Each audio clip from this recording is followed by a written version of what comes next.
through 2024 was where the company died. The founders, or even just the core cast, were leaving in droves. Bernie Burns, the charismatic, lovable jerk, both left the company and the US. Joel Heyman was booted due to controversial tweets around COVID and protests. Jeff Ramsey, the impassioned, down-to-earth punching bag, was scarcely making appearances. Second-generation members also left, like Ray Navarez Jr., Lawrence Sontag, that ran the profitable FunHaus, and then there was Ryan Haywood and Adam Kovic. These two did not really leave of their own accord because these married men were fired from the company following many accounts of sleeping with fans and worse. Oh my god. Was that the Slowmo man? You're married! Ryan Haywood's accusations were so long that spreadsheet was made to keep track of them. It's f***ing over when you get hit with a goddamn Excel spreadsheet, color-coded labels of what you've done, your dirty deeds, Ryan! Was that his name? I don't just even... before this all came out, Rooster Teeth made it a point to tweet, quote, "This is your regular reminder that we happily and proudly stand for social justice. As a company, at Rooster Teeth failed you and your right to work in an environment absent of blatant racism." Why is the Reading Rainbow guy cooking your ass in the quote retweets? Did I miss something here? Hi YouTube! How's it going, dude? Today we're reacting to another video. Freaking this one is about Rooster Teeth and how the company has died. R.I.P. to the GOAT. Are they the GOAT? Rooster Teeth? They've been around for a long freaking time, at least up until now. Dude, they're like a gaming channel, one of the OG gaming channels, but like a big brand gaming channel. Sort of like Machinima, I guess. I never really watched their stuff, but I've heard good things, and I've seen some of like their spin-off channels, like Let's Play and freaking FunHaus. Achievement Hunter. I mean, they have like a million, dude. This is a video by June the King. It's called It Collapsed Why Rooster Teeth Died. It came out today, dude. And I didn't know roosters had teeth. Let's get into this. 12 million subs. 25,000 people are pushing the next generation of content at Rooster Teeth. Of gaming! The rest of the weekend you're here. Go to panels at VidCon, go to speeches and keynotes. See if anybody ever talks about 25,000 people. Dude, this is the 5th annual VidCon? When was this? 1998? We uploaded the video to YouTube and it got 25,000 views on it. We would assume that there was something technically wrong with it and we would re-upload it. Re-upload 25,000. Oh, today? Or back then? Views on it. Just specifically 25K. I'd re-upload it. On March 6, 2024, Rooster Teeth announced its closure. The reactions were of sadness, but not a surprise, because the company at heart died long ago. What was once a passion project of its founders and talented Sort of reminds me of like a SourceFed type setup, where they're like doing the talking head host guys in front of a white wall. Except Joe Beretta's gonna twerk in this one, but that's just neither here nor there. Wave newcomers has long lost its momentum. 25K views and I'll delete this video. And most importantly, its profitability. It could no longer satiate its many different corporate owners since its selling to Fullscreen in 2014. Fullscreen was a YouTube network that would sign people and add varying degrees of value depending on how valuable you already were, and I'm pretty sure they're out of business now. A gradual process poisoned by mismanagement, plagued by controversy, and doomed by its loss of identity. This has only been exacerbated in the past 2 years with baffling decisions influenced by its desperation. There's an honest answer, and that is YouTube revenue just is not cutting it for us anymore. YouTube.com at Dogbark Show. Dogbark Show. And that's also all our social media channels as well. This is how it all unfolded and why Rooster Teeth died. Why did they die? Who killed them? What did they die from? Okay, let's go. A major issue with the dissolution of Rooster Teeth is people are not sure what will happen to the IPs. At best, they'll be distributed to whoever Time Warner wants, and at worst, lawsuits can be involved. It is unknown, but also unlikely that Red vs. Blue 2003, like who even owns this? This is one of their series, right? Oh, apparently Tubi owns it. It must be crazy having to manage all that, but I mean... that there will be any. I guess they don't have to anymore. At the business level. At the micro scale, those things matter too. But maybe they don't have to be as difficult to process. This is where Morgan & Morgan comes in. Morgan & Morgan is the largest personal injury firm in America. The previous video on Rooster Teeth showed its massive rise to popularity, assisted by the mind of Bernie Burns, one of the co-founders that took its widely successful Halo-based series, Red vs. Blue, and turned that into a machine that only... Oh, I think I've actually seen Bernie Burns has been on SourceFed, which is gonna be hard to find, I guess? Maybe I imagined it, or maybe they deleted it? I thought I'd seen him on Table Talk before. Success. It valued the interaction between friends above all else. Don't be an asshole. From Let's Plays... Oh! to hire quality in-person content, and you even guys its own smash that like button if you love gaming. I used to love gaming. Now I love reacting. It's what I'm truly passionate about. anime-style series known as RWBY, formerly directed by the extremely talented and hardworking Monty Oum. Rooster Teeth had the know-how, passion, and talent to not just adapt, but to thrive in different generations across YouTube. I'm just More kidding. importantly, Sorry. when did it happen? Sometimes the things that come into my mind are not the kindest, but I'll punish myself for it later. My apologies, Rooster Man. In 2024, Rooster Teeth was acquired by Fullscreen. No! This is a change that rattled fans and employees alike, and it may or may not have been correlated, but since their acquisition, their views, which were already half of what they were the year prior, stagnated but didn't decline. For the next 3 years, they would fluctuate around 50 million views a month. A very sizable. Only 50 million, dude? Yikes. I wouldn't quit my day job, which is this, so you do the math. Some notable existing properties included the YouTube channels Achievement Hunter, the Slowmo Guys, and the newly established FunHaus. Oh, the Slowmo Guys? That's the guys who film stuff in slow-mo and cheat on their wives? Hey there, guy. Future lonniedos here, guy. To issue a little correction. It was actually the Try Guys who were cheated on their wives, not the Slowmo Guys. I confused them, and the Try Guys are not under Rooster Teeth, I don't think, either. So, sorry to put smut on your name, Slowmo Guys. See, they have a Rooster Teeth ton LA of office. successful But stuff. it wasn't always like this. Rooster Teeth was primarily known for the machinima like Red vs. Blue. Oh, Red vs. Blue was on machinima from Rooster Teeth? Okay, I don't know how to game anymore. Market. I never did. The series was on decline. Other vastly popular series known as RWBY, or just how it's read, RWBY, was picking up the torch. Its creator, Monty Oum, renowned for his talent in animation and for revolutionizing Red vs. Blue, made the first 3-minute-long trailer for RWBY in just 2 weeks.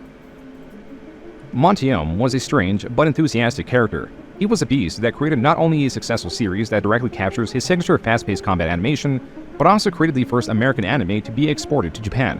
While RWBY had a rough first volume, the following volumes rose in ratings. But in 2015, during an uptick in reviews and the show progressively improving in ratings, Monty Oum, its creator, passed away. This was due to an allergic reaction from a simple medical procedure. While there was a direction Monty Oum had in mind for the show before his passing, the grander scale story for the show had not been fleshed out.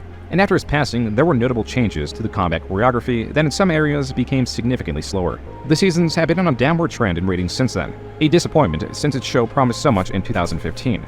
By 2016, all projects, save for some channels like the Slowmo Guys or even FunHaus, showed little growth. Normally this would not mean much, but to a company, they want a return on their investment and they want that money fast. Podcast-style shows were prioritized like never before. These, while not entirely inexpensive to produce, as it still takes a small production crew, were still far cheaper than other projects like Immersion, a series that emulates video game situations in real life. This is to say that the direction Yeah, whatever that second thing was looked very expensive to produce and not chill. On the wallet, what is fuckface? Perhaps we could make some cutbacks here on the fuckface division. Relining various podcasts created very podcast of Rooster Teeth. Fun fact, the podcast section on the Rooster Teeth website is the only section that takes an additional page to load everything. The irony is, the focus on turning a profit is what killed Rooster Teeth. Oh, the company had no! survived by leapfrogging from different experimental series that were hardly limited by budget. Their reputation also brought on new talent that would have new creations. Or I think they even owned Sugar Pine 7 at one point. I don't think they do anymore, but they also don't do the show anymore, so. Fired from Rooster Teeth 6 years ago. Oh, I gotcha. Classic, dude. So they were freaking throwing money at lots of different stuff, not just gaming videos at this point, which I guess did not turn a profit for them either. I don't really know how these companies work. Where does the money go? Realized that we aren't exactly the most professional group of people, and being invited back to Austin so soon doesn't exactly sound like a promising endeavor. In fact, it sounds like we're going to be fired. I just think that maybe we should, you know, have there be some time between when we see Fareed so we can give him some time to cool down so it's not all crazy. Because I mean, he's obviously very heated. I don't even know why he's firing us, to be honest. Alright, so I'm going to cut to a clip of what Kib does in the office by himself. This might just be one of the many reasons why we're being released. Okay. Yeah, they should have doubled down on this stuff, dude. But I have no idea, dude. Running a YouTube channel when you're actually running a company sounds like such a whole different nightmare than just running a YouTube channel with a couple people or one person. That also melded well with the original cast, both of which never came again. New hires were not cut from the same cloth. Previously, talented individuals sought out Rooster Teeth and would forego better-paying jobs elsewhere to work in a company they were big fans of. That's why 2019 through 2024 was where the company died. The founders, or even just the core cast, were leaving in droves. Bernie Burns, the charismatic, lovable jerk, both left the company and the US. Joel Heyman was booted due to controversial tweets around COVID and protests. Jeff Ramsey, the impassioned, down-to-earth punching bag, was scarcely making appearances. second-generation members also left, like Ray Navarez Jr., Lawrence Sontag that ran the profitable FunHaus, and then there was Ryan Haywood and Adam Kovic. These two did not really leave of their own accord because these married men were fired from the company following many accounts of sleeping with fans and worse. Oh my god. Was that the Slowmo man? Slow your roll, more like slow down on the sex there. You're married. Ryan Haywood's accusations were so long that a spreadsheet was made to keep track of them. This turned out to have quite insane elements. It's fucking over when you get hit with a goddamn Excel spreadsheet. Color-coded labels of what you've done, your dirty deeds, Ryan. Was that his name? I don't just even... before this all came out, Rooster Teeth made it a point to tweet, quote, "This is a regular reminder that we happily and proudly stand for social justice. We have no tolerance for racism, sexism, or harassment of any kind." I mean, same, dude. For racism, sexism, or harassment of any kind. If you're not with us, this is an airport, no need to announce your departure. Heart, unquote. This tweet was You don't have to do that at the airport either. I don't know why they said that. To a different controversy where Mika Burton, a former Rooster Teeth employee and daughter of the famous LeVar Burton of Star Trek fame, tweeted out that the reason she left the company was because of the lack of support in the company when she was involved in her own controversies surrounding opinions that did not resonate within the Rooster Teeth viewership.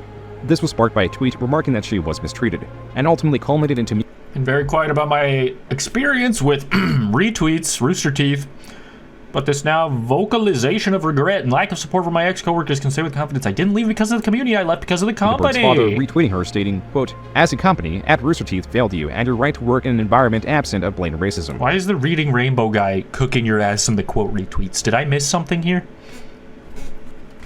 So proud of you for speaking your truth, kiddo. Been holding you for long years. The company Rooster Teeth failed you. You had to work in the environment. Blatant racism. That's not good. Hopefully now they will address their toxic company culture, unquote. On the business side, Rooster Teeth was performing terribly. The company was heavily trying to transition not just Bro, to they're doing too much. What is all this? Red vs. Blue came out in like 2008. Meanwhile, you're making Pickle Bear or whatever the fuck this is. There's already 10 cartoons like this. Is this for babies or grown-ups? You can't even tell from the art style. Animation studio, but also a subscription video on demand service. Ain't nobody paying for that. We do not care. Sound effect.mp3.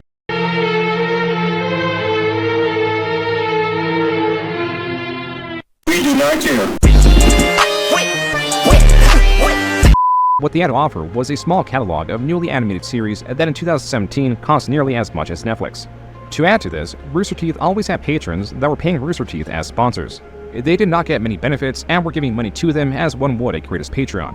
It is strange because it does seem like Rooster Teeth does have the kind of community, or would have the kind of community, I'm not really that familiar, but since it's been around so long, you'd think that they would have like the community support if their stuff was good and people still fucked with them to like have a successful Patreon.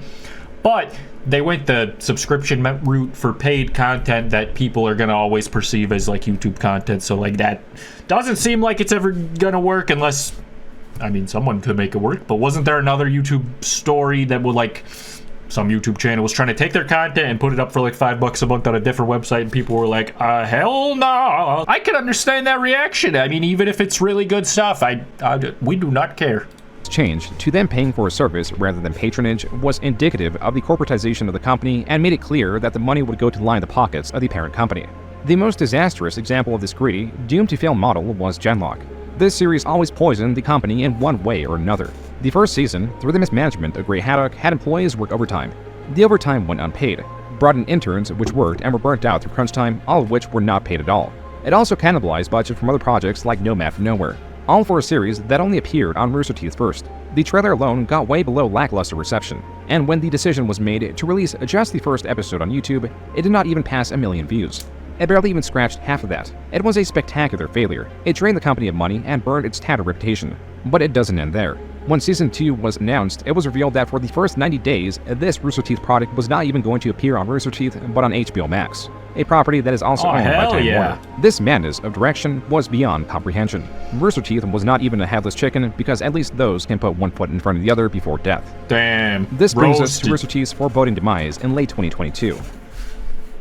The YouTube channels Rooster Teeth, Achievement Hunter, and even FunHaus were beyond unprofitable. In no world could the couple thousands of dollars these channels were individually paying out be able to support the talent and production crew involved.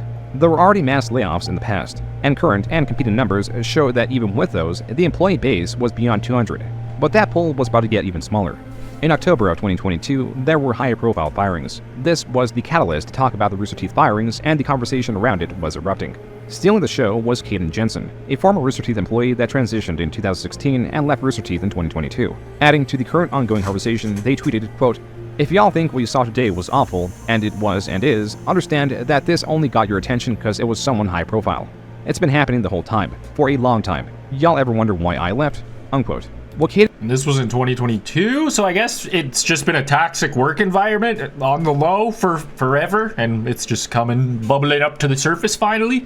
Sort of like an Activision Blizzard type thing, I guess. Followed up with was a over 2,000-word quit longer. Here they detail their hiring in late 2013. Quote, "Within a few weeks of working at Rooster Teeth, I was given a nickname. That nickname was a slur. Every day I came into work, I was..." What the fuck, man?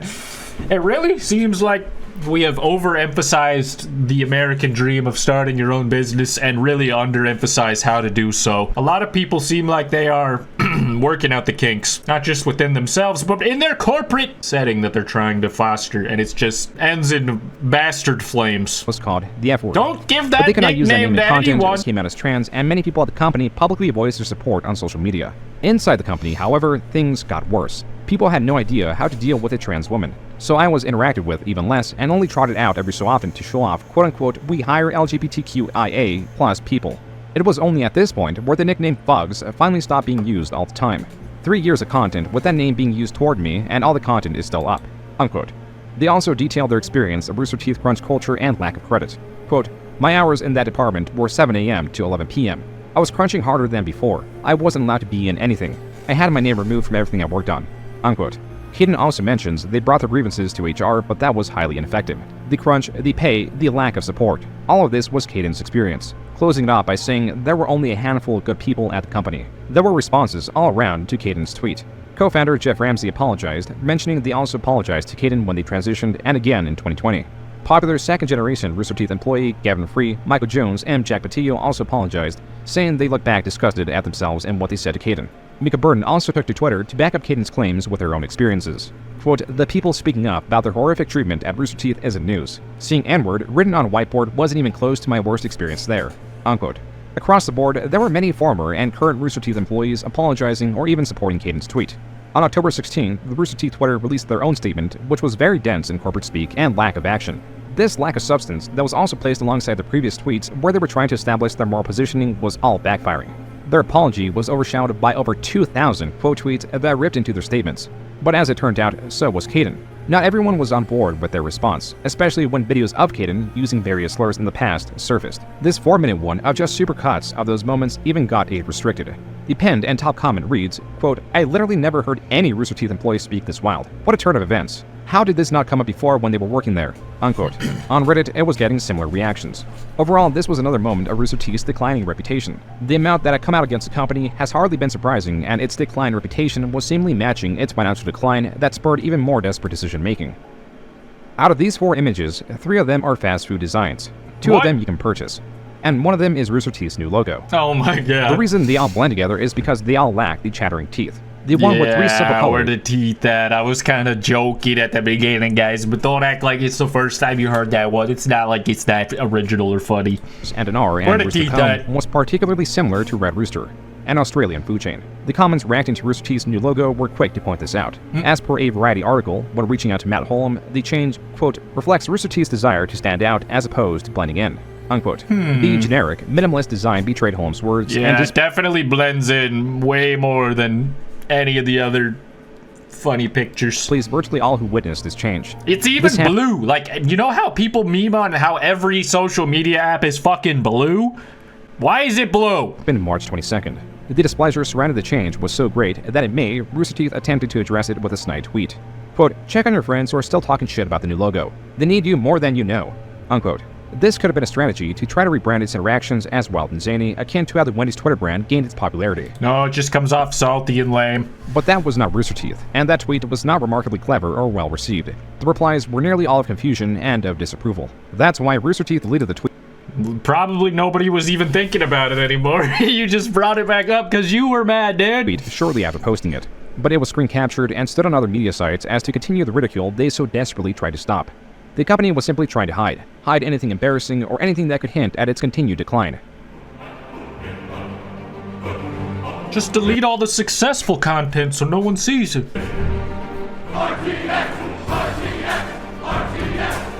I love graphics cards! Fuck yes! Let's get those speeds up!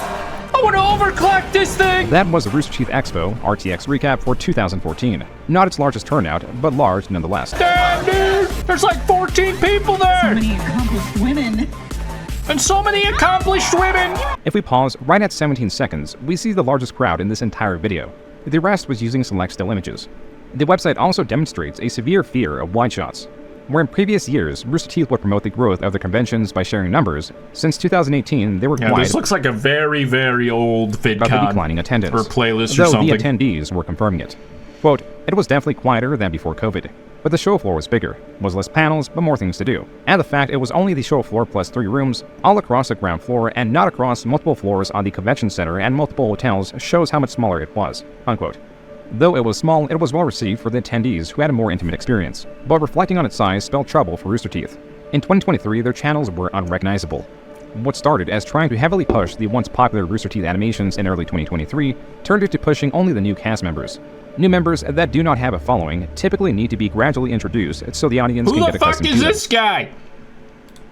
That's why this premature launching of video after video that solely included these new cast members was almost guaranteed to fail, and that's why they were getting all below 25,000 views.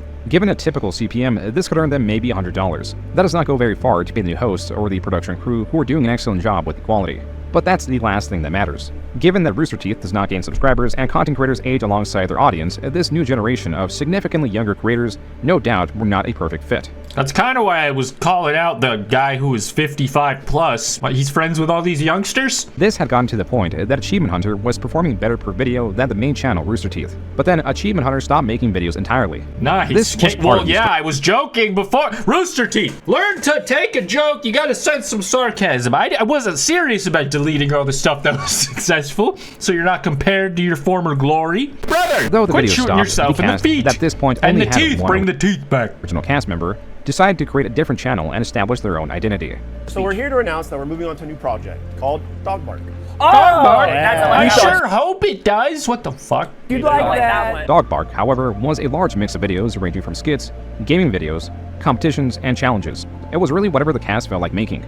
The result was the only video that got over 100,000 views was the trailer. This was the last in a chain of changes that were meant to revolutionize Rooster Teeth. At this point, with the company near death, they were grabbing at whatever straws or strategies could just turn a profit. Hey everybody, my name is Kerry Shawcross. If you don't know me, I'm a showrunner here at Rooster Teeth. Lately, some of you may have noticed that a lot of our big shows like Red vs. Blue and Camp Camp have gone from being on YouTube and our website to just our website. You might be asking yourself, why'd you guys do that? There's an honest answer, and that is YouTube revenue just is not cutting it for us anymore. This was a push at short-term profit. Moving somewhat popular shows to the website could, for a few months, drive up revenue. But if a company, like Rooster Teeth, was set in existing in the long run, it would host its most popular shows on YouTube to prioritize discoverability against higher ad rates. Yeah, that seems like a very, Hail Mary decision to remove it off YouTube if it's bringing in the most eyeballs to your YouTube. You're gonna see everything go down after that. You're basically just casting your bets at that point. Then even more funding was cut. In 2024, it was quickly announced that there would not be an RTX that year. And in March, it was announced that there wouldn't even be a Rooster Teeth. Inheriting ownership control of Rooster Teeth from AT&T following the acquisition of Time Warner Brothers, Discovery continued its investment. There's so many cooks in this goddamn kitchen.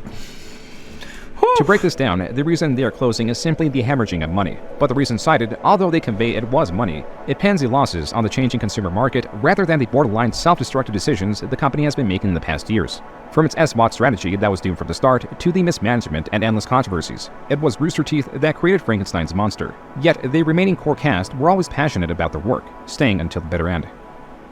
It's really weird. It's really weird that it's not going to be here anymore. And it's really scary, and I don't know if a lot of us have really reconciled with that quite yet. I'm a co-founder, and I've been here for a little over 21 years. Jeez. And I used to talk directly to you a lot in times of crisis in this company, and I'm sorry, but I'm not that guy anymore, and I don't have that in me. I'm so completely underwater emotionally right now, and my heart is broken for the wonderful people that are in this room and that are and have been associated with this company. You've had to be the one to go in front of the audience countless times to defend us and to stand up for us and to be the voice for us when we felt like we couldn't speak for ourselves and we didn't know how to find the words or what to say. You did that for us. And I don't know if we've ever really showed you that gratitude. And you're just such a deeply good person, and my only wish is that everybody in this world could know the real person that you are, and how deeply good and kind and wonderful you are. To get to work with all of you. And I'm just so proud of the people that you've become. I love you all so dearly. On April 15th, Rooster Teeth released an update sharing its final date online. Quote, the Rooster Teeth website and apps will shut down on May 15th, 2024. Dang. Your support over the years as community members, sponsors, first members, Kickstarter and Indiegogo backers, viewers, regulation listeners, comment leavers, RTX... That's kind of crazy that... Because what year did SourceFed shut down? That had to be like 2016 or 17? I know they were owned by the same company, kind of. But I guess Rooster Teeth just stuck around a lot longer in corporate...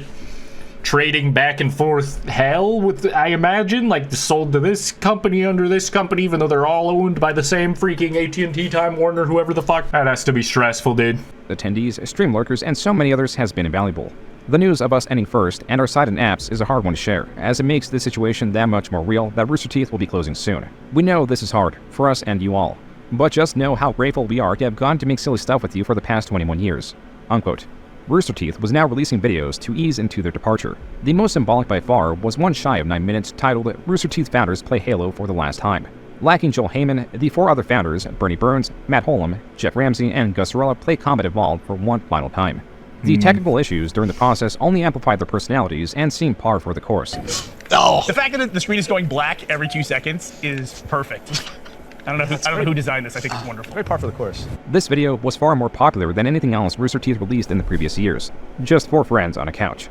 And no matter what Rooster Teeth tried, it could not replicate what this video was to save its life. Yeah, this is a better send-off than the awkward crying video. That was pretty sad, but I didn't know why she was trying to tell me that guy was such a good person. Who is he? No, stop. Mr. Teeth? Hell yeah.